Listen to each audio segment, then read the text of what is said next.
want care. We want care.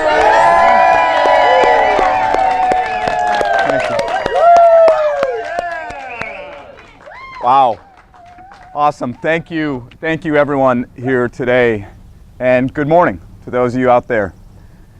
My name is Dan Feehan, and I could not be more excited to announce the campaign we're going to build together with and for the people of the Minnesota 1st District.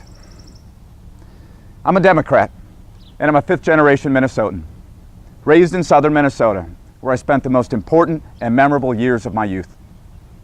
My family has deep roots here. My Irish ancestors immigrated here. My grandfather grew up in Plainview. My own father, Patrick, who's here with me today, once ran for State Senate District 26, setting an example for me when I was just 4 years old. It wasn't winning the campaign, but that's not important, Dad. But it was an example that would become the core value of service that I've lived by ever since. One of the most vivid memories of my childhood came from that campaign, when I witnessed both my parents embodying service. We were riding in the back of a convertible on the 4th of July Day parade, and I was complaining. It was hot. The seats were hot. The back of the car was hot. Everything was hot, and I wanted to be anywhere but there. My mother quieted me in the most distinguished manner possible with 2 sentences, and I've remembered those 2 sentences ever since. She told me, "We're doing this for your father. Your father is doing this for others." That simple message of service and sacrifice, of doing good work for the good of others, even if it occasionally burns your butt, has stayed with me ever since. I see it everywhere I look in Minnesota, in the teachers who spend extra hours in the classroom to make sure that their students are learning, in the farmers who look out for each other when crop prices are low, in the doctors and nurses who sacrifice hours of sleep to save lives. For the last 15 years of my life, I've dedicated myself to public service. I'm also a dad who has 2 young boys here with me today, and a husband to an incredible woman, Amy. Amy is a public elementary school teacher. I'm proud to say that I'm a former teacher too. That's how Amy and I met. She was my boss. I'm also a veteran who spent 2 combat tours in Iraq, and a national security professional who spent years as an acting assistant secretary of defense, working to keep the people of this district and every district safe. Now, I'm running to be the 1st District's next representative in Congress because I love my country, I love Minnesota, and I want to keep serving.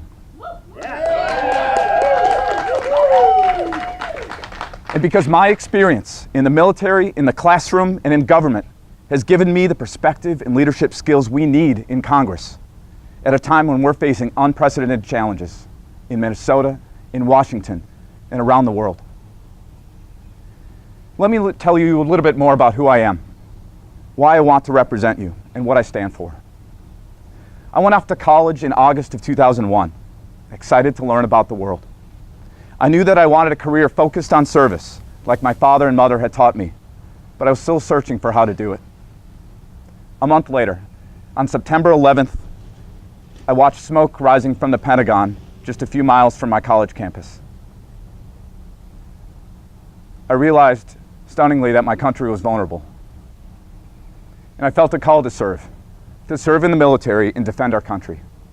I signed up for Army ROTC, beginning a journey that would take me through 2 deployments in Iraq, leading my fellow soldiers, striving to protect them every day, to protect the Iraqi civilians, finding and disabling roadside bombs, executing dangerous nighttime raids, and most importantly, getting us all back home.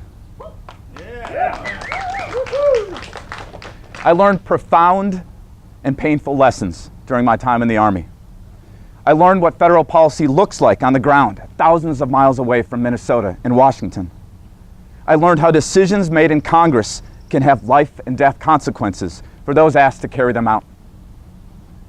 When I was deployed, I met Iraqi children, and I saw what crushing poverty and war and constant danger did to their spirit.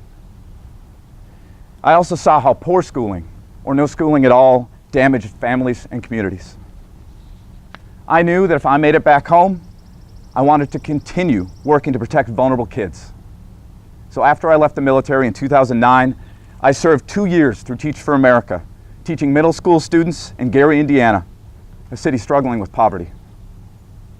Once again, I saw how public policy affects communities, how laws like No Child Left Behind can set problematic standards, how resources, especially financial resources, can make or break a school. And I saw that even in the most underserved communities, children can overcome low expectations and beat the stacked odds against them. My students that I taught just graduated high school last month. And that's just it. That's the last step. Their next step is college. And when I received those college announcements from Haley, from Jasmine, from La Brea, from Lawrence, from Paris, I was overfilled with joy. After these 2 life-altering experiences in the classroom and in Iraq, I felt ready to become part of the policy-making process myself. I studied public policy in graduate school and then earned an appointment into the Obama administration. I served over 3 years in the Pentagon, where I was tasked with 2 jobs I felt deeply passionate about. 1, making sure our entire military was prepared for every mission it was sent on. And 2, making sure our soldiers were able to successfully transition into lives as veterans, becoming part of the next great generation. I also had the humbling experience of becoming a husband and a father, raising my boys with Amy and taking on parenting. All of these experiences, as a soldier, as a teacher, as a federal policymaker, and especially as a father, have prepared me to take on the challenges confronting us today. I've seen how Congress works and how it doesn't. I know how federal policy succeeds, and I've been there when it fails. I'm ready to use that knowledge on behalf of our communities. I've spoken with folks from Laverne to Winona, from Mankato to Albert Lee, and what I've heard consistently is that people want access to better and more affordable health care, that they want more economic opportunities, and that they want assurances that our leaders, especially the leaders in the White House, are doing what it takes to defend our national security.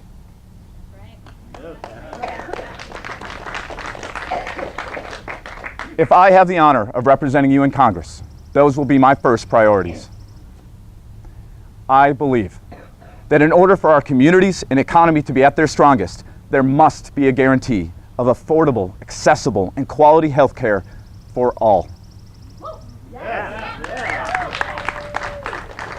I believe that to create new economic opportunities, we must have quality education for all, an education that opens minds of our youth in K through 12 to the many career fields that are right here in their towns and cities in southern Minnesota.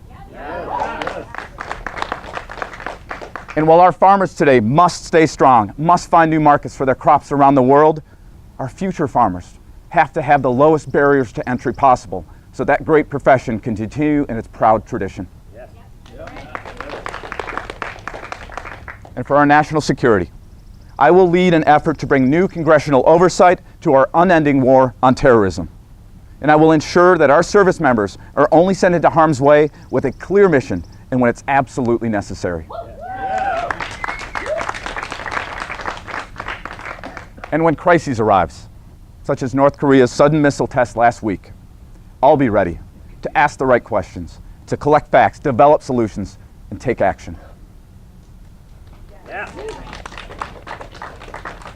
My sons are here today with me for a reason, and that's because I believe that my sons and everyone's children should not fear their future, their climate, or each other.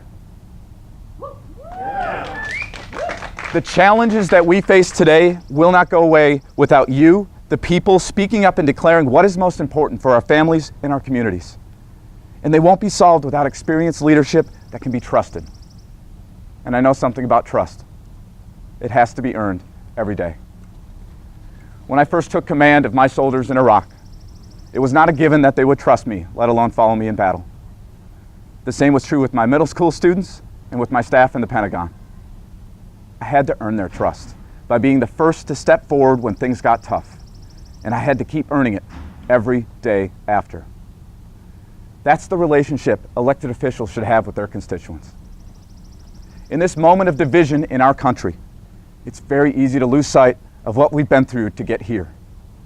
that we fought wars in this country against one another, that 154 years ago last week, citizens from throughout this region, southern Minnesota, stood in unison as part of the 1st Minnesota Volunteer Infantry Regiment, holding the line at Cemetery Ridge at Gettysburg, which some say ultimately saved the Union.